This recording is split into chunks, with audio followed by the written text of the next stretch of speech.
తుడిచిన యేసయ్యకే ఆరాధన ఆరాధన నా కన్నుల కన్నీరు తుడిచిన యేసయ్యకే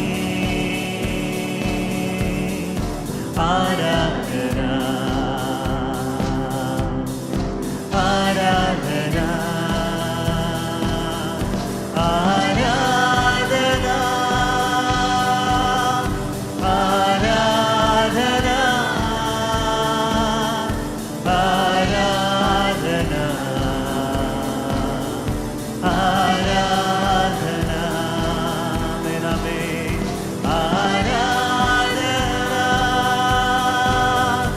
ఆరాధన ఆరాధన ఆరాధన.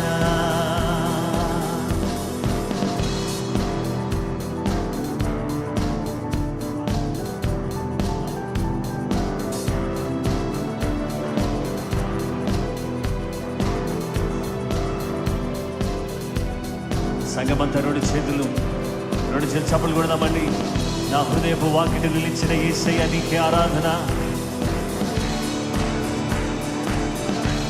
పరిశుద్ధ దేవాదేవానికి స్తోత్రం. We worship you Lord. నా హృదయపు వాకిట నిలిచిన యేసయ్యకే ఆరాధన ఆరాధన.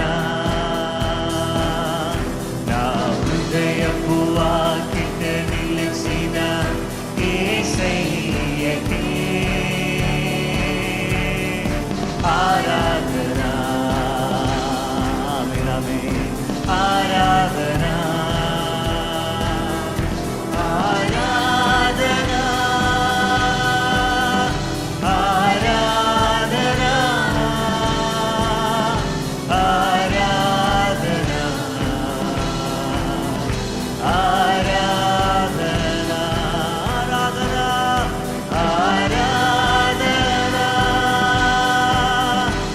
ఆరాధన ఆరాధన ఆరాధన తన రక్తముతో నన్ను కడిగిన యేసయ్యకే ఆరాధన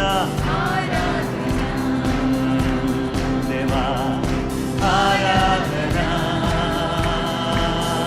తన రక్తముతో నన్ను కడిగిన యేసయ్యకే ఆరాధన ఆరాధన ఆరాధన ఆరాధన ఆరాధన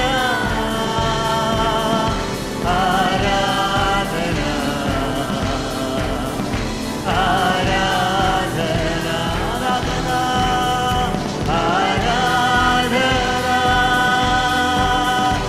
ఆరాధన యేసు ఆరాధన ఆరాధన. తన వాక్యముతో నన్ను కాల్చిన యేసయ్యకే ఆరాధన ఆరాధన ఆరాధన. తన వాక్యముతో నన్ను కాల్చిన యేసయ్యకే ఆరాధన ఆరాధన ఆరాధన ఆరాధన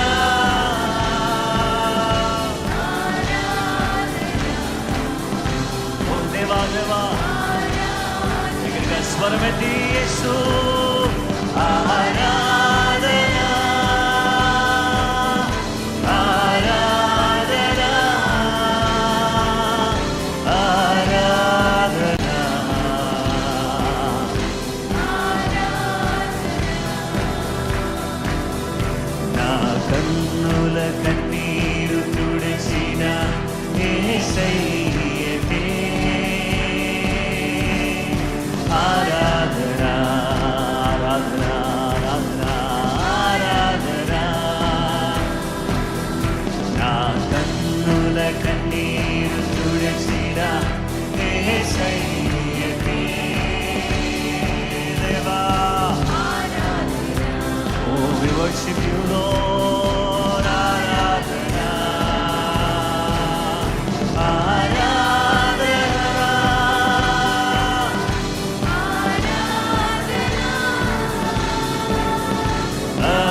ఈరోజు మన ధ్యానాంశము గుడ్ థింగ్స్, మేలులు. హెబ్రీయులకు రాసిన పత్రిక 9వ అధ్యాయము 11-12 వచనాలు మనం చదువుకుందాం. అయితే క్రీస్తు రాబోవచ్చున్న మేలుల విషయమై ప్రధాన యాజకుడిగా వచ్చి తానే నిత్యమైన విమోచన సంపాదించి హస్తకృతము కానిది అనగా ఈ సృష్టి సంబంధము కానిదియు మరి ఘనమైనదియు పరిపూర్ణమైనదియునైన గుడారము ద్వారా మేకల యొక్కయు కోడెల యొక్కయు రక్తముతో కాక తన స్వరక్తముతో ఒక్కసారే పరిశుద్ధ స్థలములో ప్రవేశించెను.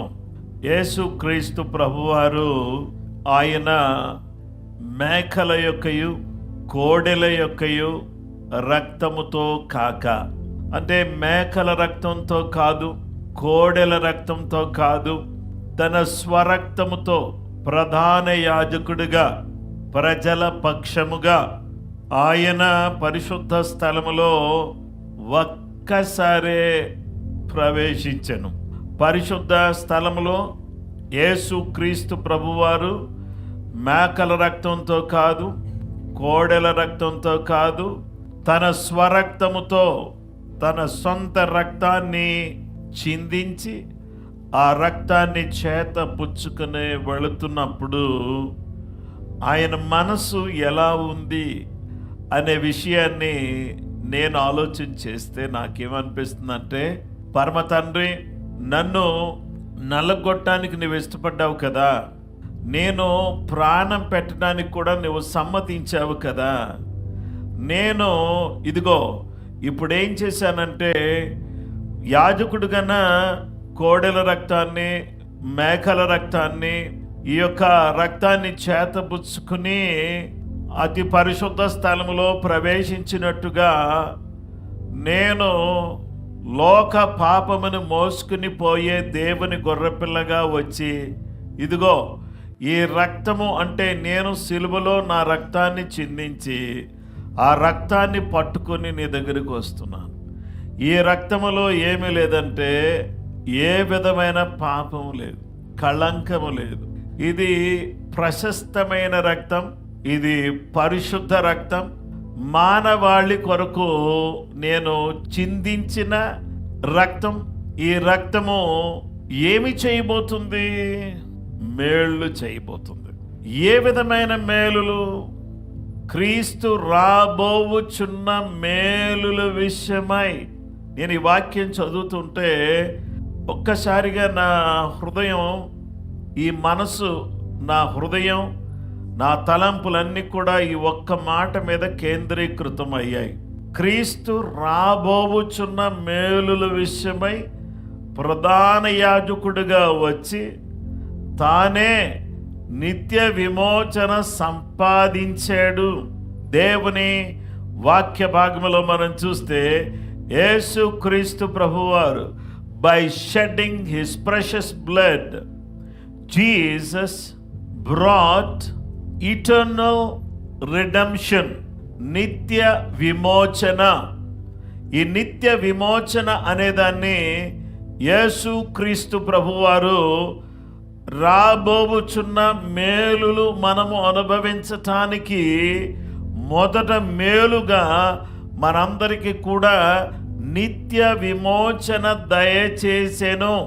యేసయ్య ప్రధాన యాజకుడిగా వచ్చి తానే నిత్య విమోచన సంపాదించాడు.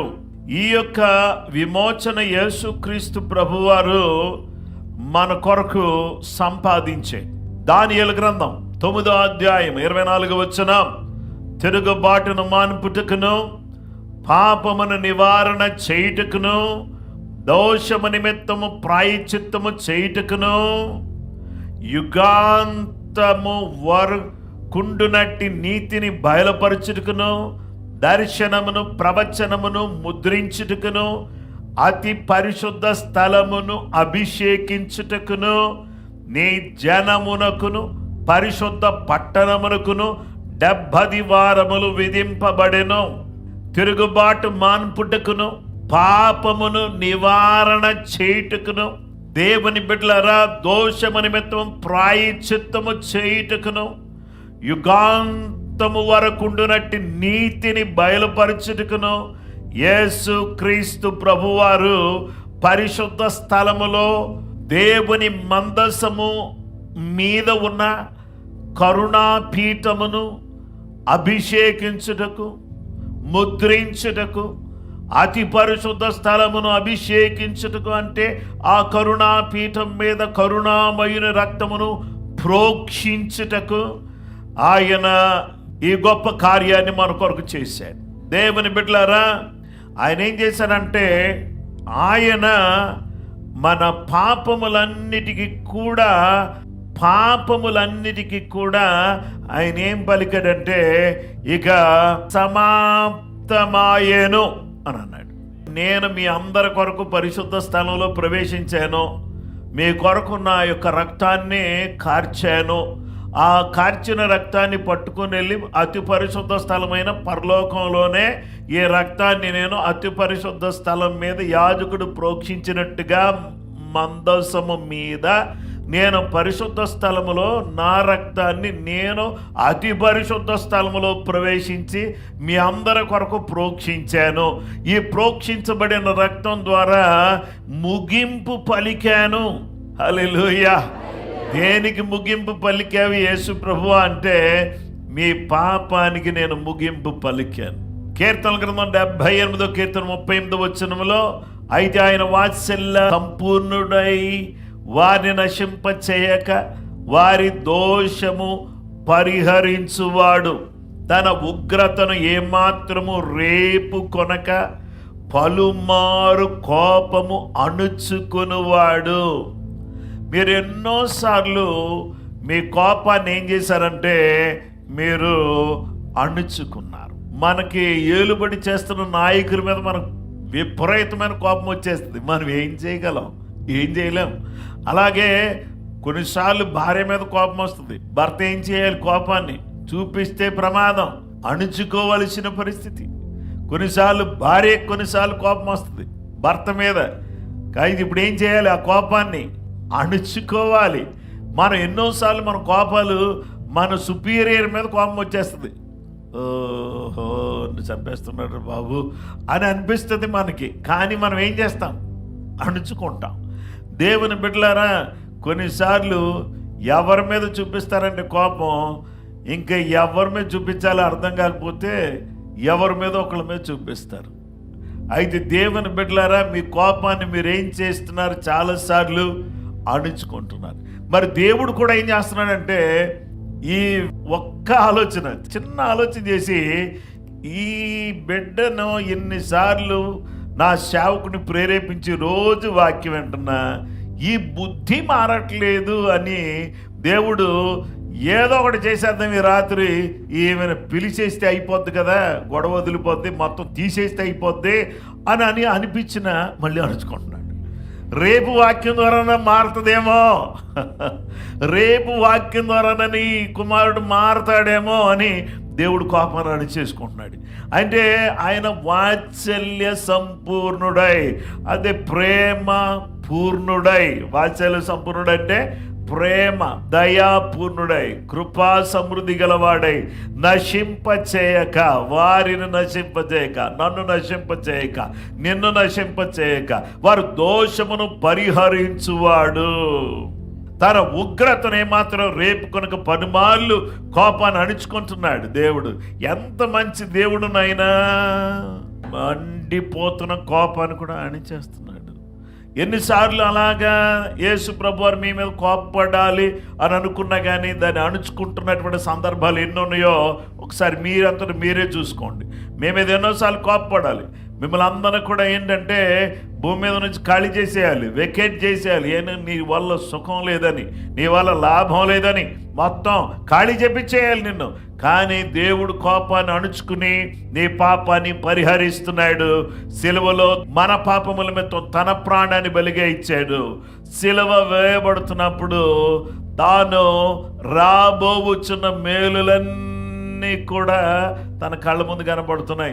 ఇక్కడ పెనియల్ గాస్పుల్ చర్చిలో ఎంతమంది బిడ్డలు వచ్చి దేవుని ప్రార్థన చేస్తున్నారు, ఆరాధన చేయబోతున్నారు. వీళ్ళ పిల్లలు, వీళ్ళ పిల్ల తరాలు, అలాగే వీళ్ళు మాత్రమే కాక వీళ్ళ సాక్ష్యం విన్నటువంటి అనేక మంది జీవితాలు మారిపోయి వాళ్ళ బ్రతుకులన్నీ కూడా సుందరంగా తీర్చిదిద్దబడ్డం, ఇవన్నీ కూడా ప్రభు చూసినప్పుడు ప్రభుకి ఏమనిపిస్తుంది అంటే, కోపాన్ని అణుచుకోవటం మాత్రమే కాకుండా పాపమును ముగింపు పలికి మీరు ఏం చేస్తారంటే నా ఉపదేశాన్ని జాగ్రత్తగా వినండి, వారి దోషమును క్షమించి వారి పాపము ఇక ఎన్నడూ జ్ఞాపకం చేసుకోను నేను. యెర్మీయా గ్రంథం 31:34 నేను వారికి దేవుడునయ్యుందును, వారు నాకు జనులగుదురు. వారు మరి ఎన్నడనో యెహోవాని గురించి బోధ నొందుదము అని తమ పొరుగు వారికి కానీ తమ సహోదరులు కానీ ఉపదేశము చేయరు. నేను వారి దోషములను క్షమించి వారి పాపములను ఇక ఎన్నడూ జ్ఞాపకము చేసుకును. గనుక అల్పులేమి ఘనులేమి అందరూ నన్నెరుగుదురు. ఇదే యెహోవా వాక్కు. దేవునికి స్తోత్రం కలుగును గాక. హల్లెలూయా. ఈ 33వ అధ్యాయములో 7వ వచనం నుంచి చదువుతున్నాను. చెరలో నుండి యూదా వారిని, ఇశ్రాయేలు వారిని నేను రప్పించున్నాను, మొదట నుండినట్లు వారిని స్థాపించున్నాను. వారు నాకు విరోధముగా చేసిన పాప దోషము నిలవకుండా వారిని పవిత్రపరుతును. వారు నాకు విరోధముగా చేసిన దోషములన్నింటినీ, తిరుగుబాట్లన్నింటినీ క్షమించేదను. నిత్య విమోచన సంపాదించాను కదా, నా రక్తం కార్చాను కదా, వీరిని ఏం చేస్తానంటే తిరుగుబాట్లన్నీ, నాకు విరోధంగా చేసిన దోషాలన్నింటినీ నేను క్షమిస్తాను. భోజనులందరి ఎదుట వారు నాకు ఇష్టమైన పేరుగాను, స్తోత్ర కారణముగాను, ఘనత ఆస్పదముగాను ఉందురు. నేను వారికి చేయు సకల ఉపకారములను గూర్చి వర్తమానమును జనులు విని నేను వారికి కలుగు చేయు సమస్త క్షేమమును బట్టి సమస్తమైన మేలులను బట్టి భయపడుచు దిగులు నొందుదురు. యెహోవా ఎలాగూ సెలవిచ్చున్నాడు, ఇది పాడైపోయెను, దీనిలో నరులు లేరు, నివాసులు లేరు, జంతువులు లేవు అని మీరు చెప్పు ఈ స్థలములోనే మనుష్యులైనను నివాసులైనను జంతువులైన లేక పాడైపోయిన యూదా పట్టణములలోనే, యెరూషలేము వీధుల్లోనే సంతోష స్వరము, ఆనంద శబ్దమును, పెండ్లి కుమార్ని స్వరమును, పెండ్లి కుమార్తె స్వరమును.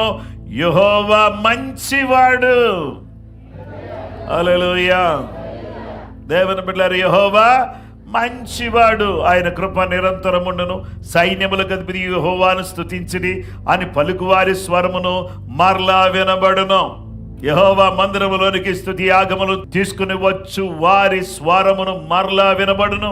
మునుపటి వలె ఉండుటకై చెరలోనున్న ఈ దేశస్తులను నేను రప్పించుచున్నానని యెహోవా సెలవిచ్చుచున్నాడు. దేవుని బిడ్డలారా, దేవుని వాక్యం ద్వారా దేవుడు సెలవిస్తున్నాడు. ఏమన్నాడంటే, నాకు విరోధంగా చేసిన పాపాలన్నీ కూడా, ఈ బిడ్డలందరూ కూడా చేసిన తప్పులన్నీ కూడా నేనేం చేస్తున్నానంటే క్షమిస్తున్నాను. ఆమేన్. క్షమించే దేవుడు 8వ వచనంలో కనబడుతున్నాడు. అలాగే 9వ వచనంలోనేమో వీరందరూ కూడా ఎవరైతే క్షమాపణ పొందుకుంటారో వాళ్ళందరూ కూడా భూజనులందరి ఎదుట వారు నాకు ఇష్టమైన పేరుగా. హల్లెలూయా. మీ పేరు చెప్పగానే దేవునికి ఇష్టమైన పేరు మీది. ఎవరి పేరు? మీ పేరు. ఎవరికి ఇష్టమైన పేరు? దేవునికి ఇష్టమైన పేరు. కాబట్టి ఇప్పుడు మనం అందరం కూడా ఏంటంటే దేవునికి మనం ఇష్టమైన పేరుగాను, స్తోత్ర కారణముగాను, ఘనతాస్పదముగాను ఉందరు. స్తోత్ర కారణం, మనల్ని చూసి వేరే వాళ్ళందరూ కూడా స్తోత్రం హల్లెలూయా అని చెప్పేవాళ్ళుగా మారిపోతాము. ఆమేన్. మిమ్మల్ని చూసి ఎవరైనా స్తోత్రం హల్లెలూయా అన్నారా? నాకు తెలీదు. అన్నారో లేదో ఒకసారి వెనక తిరిగి చూసుకోండి. చూస్తే సంతోషమే, అనలేదనుకోండి కొంచెం సరి చేసుకోండి. అందరూ హల్లెలూయా అంటారు. మిమ్మల్ని చూడగానే, మీ ప్రార్థనా జీవితం చూడగానే, మీరు భక్తి జీవితం చూడగానే, మీరు దేవుని సన్నిధిలో అందరినీ కూడా పలకరించడం చూడగానే, మీ విధి విధానాలు చూడగానే, మీ ఆత్మీయత చూడగానే, మీ పరిచర్య చూడగానే, మీ ప్రేమ చూడగానే, అబ్బా ఎంత మంచి దేవుడునైనా ఇంత మంచి సహోదరుని మాకు ఇచ్చేసావు అని అందరూ కూడా స్తోత్రం చెప్పాలి. హల్లెలూయా. సకల ఉపకారములను గురించి వర్తమానమును జనులు విని నేను వారికి కలుగజేయు సమస్త క్షేమమును బట్టి, ఉపకారాలను బట్టి, సమస్తమైన మేలులను బట్టి జనులందరూ కూడా వీళ్ళకి దేవుడు గొప్ప మేలు చేస్తాడు అని జనులు మనల్ని చూసి భయపడతారు. ఇది పాడైపోయింది, దీనిలో నరులు లేరు, నివాసులు లేరు, జంతువులు లేవు అని మీరు చెప్పు. ఈ స్థలములోనే ఇది మనుషులైనను, నివాసులైనను, జంతువులైనను, లేక పాడైపోయిన యోధ పట్టణములోనే, యెరూషలేము వీధులలోనే సంతోష స్వరం, ఆనంద శబ్దం. చూడండి, పెళ్ళిళ్ళ కోసం ముస్తాబై వెళుతున్న పెళ్లి కుమారులు, పెళ్లి కుమార్తెలు, వీళ్ళందరూ కూడా పెళ్లి ఎక్కడ జరుగుతుంది, అక్కడ ఏముంటుంది చెప్పండి? సంతోషం ఉంటుంది. పెళ్ళిళ్ళు చేసుకున్న వాళ్ళందరూ కూడా ఏమంటారంటే, యెహోవా మంచివాడు, యెహోవా మంచివాడు. హల్లెలూయా, హల్లెలూయా. యెహోవా మంచివాడు, యెహోవా మంచివాడు. భార్య దొరికిన వానికి మేలు దొరికెను, యెహోవా మంచివాడు అని అందరూ చెప్తారు. హల్లెలూయా. మరి భర్త దొరికిన వారికి మేలు కదా? భార్య దొరికితేనే మేలా? భర్త దొరికితే భార్యకి మేలా కీడ? దేవునికి స్తోత్రం. భార్య దొరికిన మేలే, భర్త దొరికిన మేలే. అంటే భక్తి గల భర్త దొరికాడు అనుకో, అది గొప్ప మేలు. భక్తి గల ప్రార్థన పొరలేని భార్య దొరికిందనుకో, గొప్ప మేలు. మీ ఇల్లు డెవలప్ అవుతుందంటే మీ ఇల్లు వాస్తుకుందని అర్థం కాదు, ఇంట్లో ఉన్న మీరు ప్రార్థన చేస్తున్నారని అర్థం. మాస్టర్ గారు మా ఇల్లు వాస్తుకుందని, అందుకని మేము డెవలప్ అయిపోతున్నాం అంటే తప్ప మన కింద పడతాం. వాస్తుకుంటే డెవలప్ అవ్వవు, యేసయ్య సన్నిధిలో ఉంటే డెవలప్ అవుతాం. అలాగే నీ వెనక ఎంతో మంది ప్రార్థన చేసి దేవునికి స్తోత్రం చెప్తూ ప్రార్థన చేస్తూ, ప్రభువా విశ్వాసులందరూ బలపరచండి, వారికి గృహాలు దయచేయండి, వారికి వాహనం దయచేయండి, వస్తువులు దయచేయండి, అన్ని దయచేయండి అని ఎంతో ప్రార్థన చేస్తున్నటువంటి వారుగా ఉన్నటువంటి ఈ ప్రార్థనలన్నీ కూడా విని దేవుడు ఏం చేస్తాడు? గొప్ప కార్యం చేస్తూ ఉంటే చివరికి వచ్చి వాస్తు కొంత కాబట్టి డెవలప్ అయిపోయానని చెప్పేసి అని అంటే దేవుడు ఇష్టపడ్డు. అందరూ కూడా చెప్పండి హల్లెలూయా చెప్పండి. మేము దేవుని సన్నిధిలో ఉన్నాం. భార్య దేవుని సన్నిధిలో ఉండే భార్య, పిల్లలు దేవుని సన్నిధిలో ఉండేటటువంటి పిల్లలు, అలాగే దేవుని సన్నిధిలో గడిపేటటువంటి పిల్లలు, దేవుని సన్నిధిలో గడిపే భర్త, దేవుని సన్నిధిలో గడిపే భార్య ఎక్కడైతే ఉంటుందో ఆ ఇల్లు డెవలప్ అవుతుంది. ఎంత డెవలప్ అవుతుంది అంటే ఊహించినంత గొప్పగా ఎదుగుద్ది. మనందరినీ విమోచించడం ద్వారా మన బ్రతుకులు మార్చాలని చూస్తున్న దేవుడు గొప్పోడు. దేవునికి స్తోత్రం, హల్లెలూయా. మన పాపాలని క్షమించి, పరిహరించి, క్షమించి, కనికరం చూపుతో మనందరి ఎడల ఎప్పుడు కూడా నిరంతరం కోపం ఉంచుకోకుండా దేవుడు తన దయను చూపిస్తున్నాడు. అందరి బట్టి దేవునికి స్తోత్రం. మనందరూ కూడా దేవుడు రాబోవచ్చున్న మేలుల విషయమై క్రీస్తు మన కొరకు ఆయన ప్రధాన యాజకుడిగా వచ్చి తన రక్తాన్ని పట్టుకుని అతి పరిశుద్ధ స్థలంలోకి మనందరికి కూడా విమోచన అనే మేలు. ఆమేన్. చర్చ్కి వచ్చాను, దేవుడు నాకు ఏం చేశాడు? నేను ప్రార్థన చేస్తున్నా, 40 రోజులు ప్రార్థనలో ఉందామని నన్ను ఏం మేలు చేశాడు అని చెప్పేసి అని నువ్వు అడిగితే నీకు జరిగిన గొప్ప మేలు, భూమి మీద ఉన్నటువంటి వాటన్నిటికంటే జరిగిన గొప్ప మేలు ఒకే ఒక మేలు. ఆ మేలేంటో తెలుసా? దేవుడు నిన్ను పాపములో నుంచి, శాపములో నుంచి, దారిద్ర్యములో నుంచి, నరకములో నుంచి నిత్య విమోచన నీకు దయచేశాడు. ఈ విమోచన గొప్ప మేలిది. ఈ మేలుగా చూడలేని నీ కళ్ళను యేసయ్య మార్చునుగాక. ఈ మేలుగా చూడని నీ మనసును దేవుడు మార్చునుగాక. ఈ మేలుగా చూడనటువంటి నీ బ్రతుకు దేవుడు మార్చునుగాక. హల్లెలూయా. ఇక రెండో విషయం, జీవము గల దేవునిని సేవించుడి. Serve the living God. By receiving eternal redemption, what we need to do is, by receiving good things from the Lord, what we have to do is, we need to serve the Lord. జీవము గల దేవునిని సేవించుడి. హెబ్రీయులకు రాసిన పత్రిక 9వ అధ్యాయం 11 నుంచి చదువుతున్నాను, 14 వరకు. క్రీస్తు రాబోచున్న మేలుల విషయమై ప్రధాన యాజకుడిగా వచ్చి దాని నిత్య విమోచన సంపాదించి హస్తకృతము కానిది అనగా ఏ సృష్టి సంబంధము కానిదియు మరి ఘనమైనదియు పరిపూర్ణమైనదియునైన గుడారము ద్వారా మేకల యొక్కయు కోడెల యొక్కయు రక్తముతో కాక తన స్వరక్తముతో ఒక్కసారే పరిశుద్ధ స్థలములో ప్రవేశించెను. ఏలయనగా మేకల యొక్కయు ఎడ్ల యొక్కయు రక్తమును మైలపడిన వారి మీద ఆవు దూడ బూడిద చల్లుటయు శరీర శుద్ధి కలుగునట్లు వారిని పరిశుద్ధపరిచిన ఎడల నిత్యుడగు ఆత్మ ద్వారా తన్ను తాను దేవునికి నిర్దోషినిగా అర్పించుకొనిన క్రీస్తు యొక్క రక్తము నిర్జీవ క్రియలను విడిచి జీవము గల దేవుని సేవించుటకు మీ మనస్సాక్షిని ఎంతో ఎక్కువగా శుద్ధి చేయును. జీవము గల దేవునిని సేవించుట, విమోచించబడిన వారే సేవిస్తారు. దేవుని బిడ్డలారా, నిత్యుడగు ఆత్మ ద్వారా తను తాను దేవునికి అర్పించుకున్న క్రీస్తు యొక్క రక్తం విమోచించింది. క్రీస్తు రక్తం నిర్జీవ క్రియలను విడిచిపెట్టేటట్టు చేసింది, మృతమైన క్రియలు విడిచిపెట్టేటట్టు చేసింది. ఇప్పుడు మనం అందరం కూడా జీవము గల దేవునిని సేవించాలి. హల్లెలూయా. చప్పట్లు కొట్టుట ద్వారా, ప్రార్థన చేయుట ద్వారా, నోరారా మనసారా ఆరాధించుట ద్వారా, పాడుట ద్వారా విమోచించబడిన వారు వాళ్ళు సేవించే తీరే వేరుగా ఉంటుంది. వాళ్ళు ప్రార్థన చేసిన అద్భుతంగా ఉంటుంది, వాళ్ళు పాడిన అద్భుతంగా ఉంటుంది, వాళ్ళు హల్లెలూయా చెప్పిన విలువగా ఉంటుంది. జీవము గల దేవుణ్ణి మనము సేవించటకే ఈరోజు మనం బతుకున్నాం. చూసారా, మన జీవితంలో ఏదైనా పొరపాటు జరిగిందనుకోండి, ఏదైనా పాపం జరిగిందనుకోండి, ఏదైనా తప్పు జరిగిపోయిందనుకోండి, ప్రభు పాదాల దగ్గరకు వచ్చి మనం అందరం కూడా ఏం చేయాలి? ప్రభువా నన్ను క్షమించు, నీ రక్తముతో నన్ను కడుగు ప్రభు అంటే, దేవుని బిడ్డలారా మనం ఈ వెలుగులోకి వచ్చేసి ఆయనతో అన్యోన్య సహవాసం కలిగినటువంటి వారమై ఆయన సన్నిధిలో మన పాపములను మనం ఒప్పుకుంటే యేసు రక్తం ప్రతి పాపము నుండి మనం పవిత్రులుగా చేస్తుంది. మొదటిగా రక్తం మనం పవిత్రులుగా చేసింది. రెండవదిగా మనము మళ్ళీ తప్పిపోయినప్పుడు మరలా రక్తము మనల్ని ఏం చేస్తుంది? పవిత్రులుగా చేస్తుంది. హల్లెలూయా. మార్నింగ్ ముఖం కడుక్కున్నాం, ఆ నీళ్ళే మనకు ఉపయోగపడ్డాయి. మధ్యాహ్నం మళ్ళీ ముఖం కడుక్కున్నాం, ఆ నీళ్ళే ఉపయోగపడ్డాయి. సాయంకాలం మళ్ళీ ముఖం కడుక్కున్నాం, సాయంకాలం నీళ్ళు ఉపయోగపడ్డాయి. అనగా ఇదిగో దేవుని యొక్క వాక్యము మన కడిగేది, యేసు రక్తము ఎప్పుడు కూడా మనం పవిత్రపరచడానికి సిద్ధంగా ఉంది.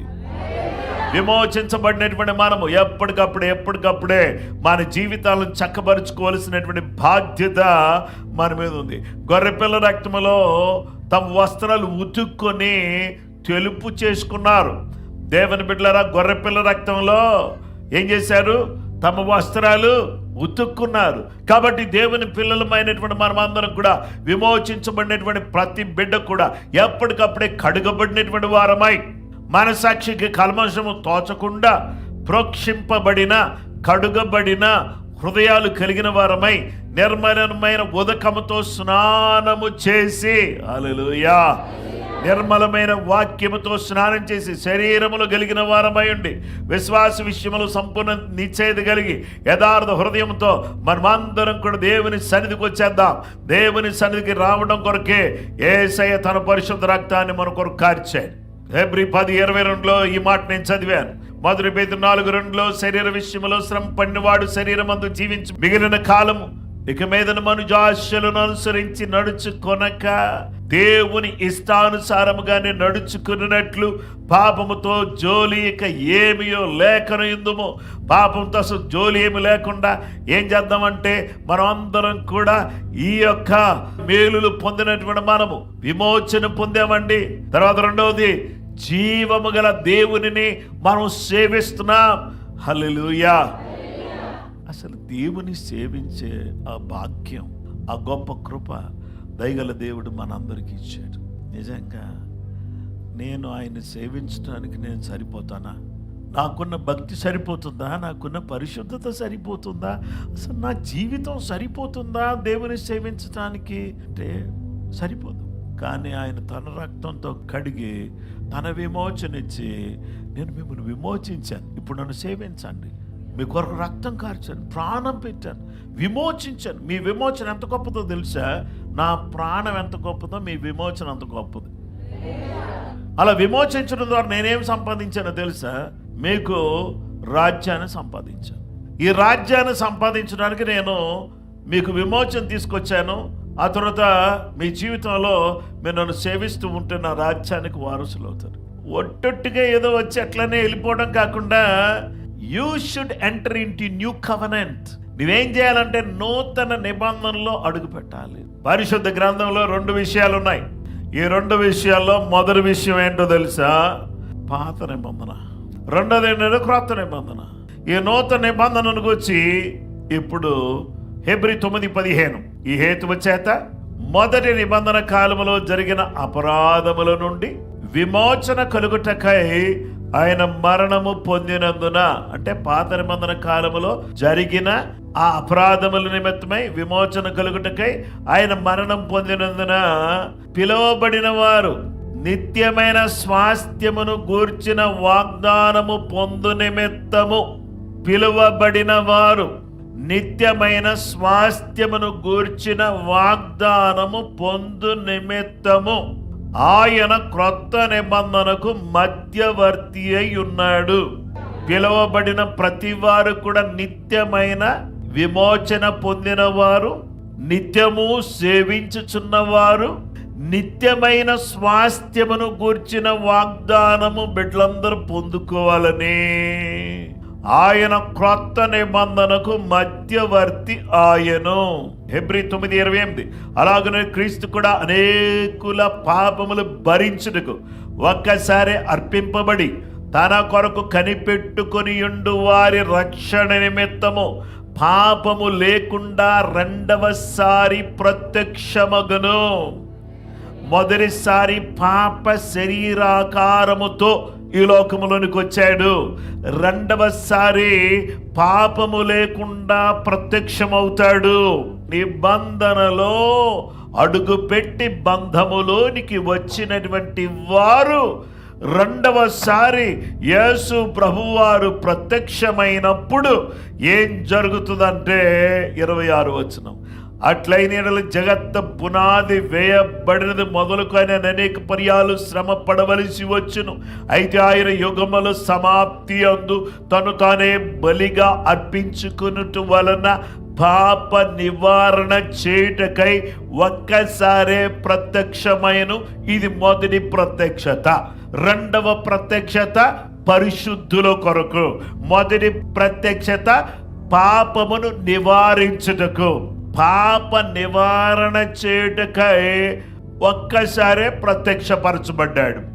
ఇప్పుడు పాప నివారణ చేయబడిన వారమై నిత్య విమోచన పొంది నిత్యము సేవిస్తూ నిత్యము ఆయన నిబంధన సంబంధమైన బంధములో అతుకబడిన వారమై నిబంధనలు ప్రవేశించిన వారమై మనమందరం కూడా మారు మనసు పొంది పాప క్షమాపణ నిమిత్తం యేసుక్రీస్తు నామములో బాప్తిస్మం పొందిన వారమై పరిశుద్ధాత్మ చేత ముద్రించబడిన వారమై ఆయన సన్నిధిలో మనము ఉండుట ద్వారా ఆయన మనకు ఏమి చేయబోతున్నాడంటే రెండవసారి పాపము లేకుండా ప్రత్యక్షమవుతున్నాడు.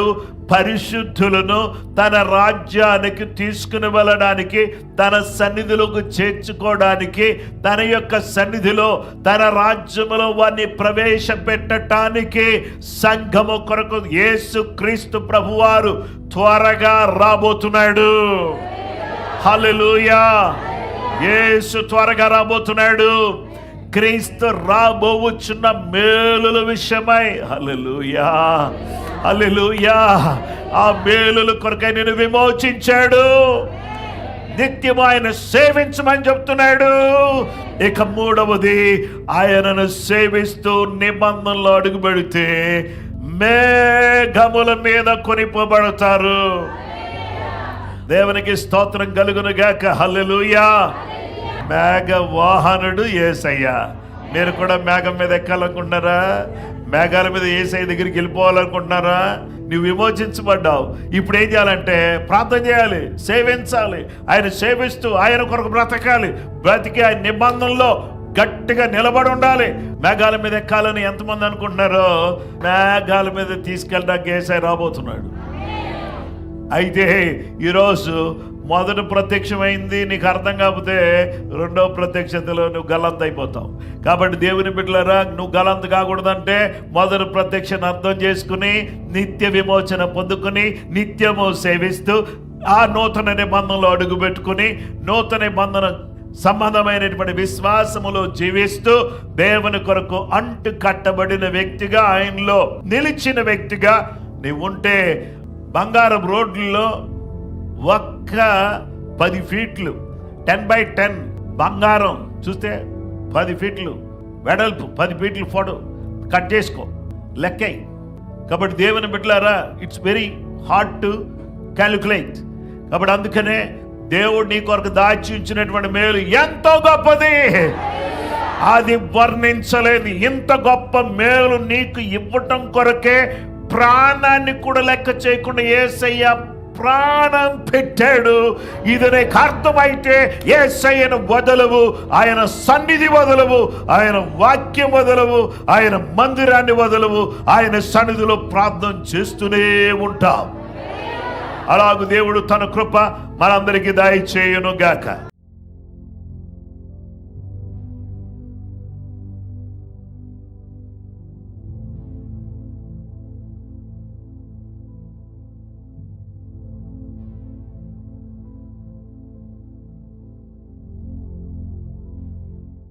నన్ను క్షమించు ప్రభువా, నిత్యము సేవించలేకపోతున్నందుకు క్షమించు. నీవిచ్చిన నిత్య విమోచనను అర్థం చేసుకోపోయినందుకు నన్ను క్షమించు. నిత్యము నిన్ను జీవము గల దేవాన్ని సేవించడానికి సహాయించి, నూతన నిబంధనలో నేను అడుగు పెట్టడానికి సహాయించి, మొదటిసారి నివారణ చేయడానికై ప్రత్యక్షమయ్యారు. పరిశుద్ధుల కొరకై మరలా ప్రత్యక్షంగా పోతున్నారు. మేఘాల మీద మీ దగ్గరికి మేము వచ్చేయడానికి సహాయం చేయండి. ఎంతో మంది రక్షణ లేకుండా ఉన్నారు. అయినా తండ్రి, ఒకప్పుడు మాకు రక్షణ లేదు, ఇప్పుడు మాకు రక్షణ ఇచ్చారు. రక్షణ లేని వారి కొరకు, బాప్తిస్మం లేని వారి కొరకు మేము ప్రార్థన చేస్తున్నాం. యేసు నామములో వారి బాప్తిస్మం పొందుదురుగాక. నన్ను అడుగుము, జనములకి స్వాస్థ్యంగా ఇస్తానన్నారు, భూమిని దిగంతముల వరకు సొత్తుగా ఇస్తానన్నారు. నాయనా, జనములు దయచేయి, భూమిని దయచేయి, అద్భుతాలు చేయి. గ్లోరీ గ్లోరీ, హల్లెలూయా హల్లెలూయా హల్లెలూయా. యేసయ్యా సహాయం చేయండి. వర్షిప్ టీం మీద, కిడ్స్ టీం మీద, ప్రేయర్ టీం మీద, ఇక్కడ సహకారం అందించి పరిచర్య చేస్తున్న బిడ్డల మీద నీ ఆశీర్వాదాలు కుమ్మరించబడును గాక, నీ దీవెనలు కుమ్మరించబడును గాక. ఈ సంఘం అనేక మందికి దీవెనకరంగా మారును గాక. ఎక్కడెక్కడైతే ఉండి నీ వాక్యం వింటున్నారో, ప్రార్థన చేస్తున్నారో, ఆన్లైన్లో వీక్షిస్తున్నారో, వారి హృదయాలు మారును గాక. రక్షణ లేని వారు గుడ్ ఫ్రైడే రోజు నాయన రక్షణ పొందుదురు గాక. యేసు నీకు వందనాలు. ప్రతి సాయంకాలం అనేక వందలాది మంది ప్రజలు నీ మందిరానికి వచ్చుదురు గాక.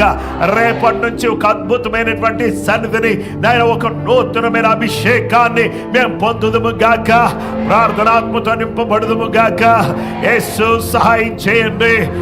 వాక్యము పని చేయును గాక. ప్రార్థనాత్మ దిగి వచ్చును గాక.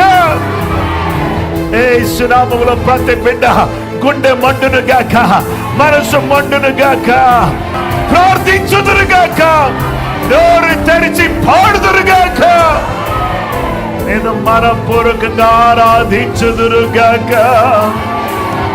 హల్లెలూయా హల్లెలూయా. స్వస్థత ఇప్పుడే కలుగును గాక. దయ్యములు పారిపోవును గాక. అద్భుతాలు జరుగును గాక. రోగముల నుండి బిడ్డలకు నెమ్మది కలుగును గాక. సమాధానం కలుగును గాక. ఆ బ్రాంచెస్ అన్నింటినీ కాపాడు. అందరూ కూడా దీవించబడుదురు గాక. హల్లెలూయా హల్లెలూయా హల్లెలూయా హల్లెలూయా. కృంగిన వారిని లేవనెత్తండి, బలహీనలను స్వస్థపరచండి, దుఃఖంలో ఉన్న వారిని ఆదరించండి. చీకటి తొలగిపోవును గాక. అద్భుతాలు జరుగును గాక. సాయంకాలం విశ్వాసులందరూ మందిరానికి వచ్చేసింది గాక. యేసు నామములో అడుగుచున్నాము తండ్రి. మన పరమ తండ్రి దేవుని ప్రేమ, కుమారుడైన యేసు క్రీస్తు ప్రభు వారి యొక్క కృప, పరిశుద్ధాత్మ దేవుని నిత్య సన్నిధి సహవాసం చేరువను మనకును సకల లోకములో ఉన్న పరిశుద్ధులకు సదా తోడై నడిపించును గాక.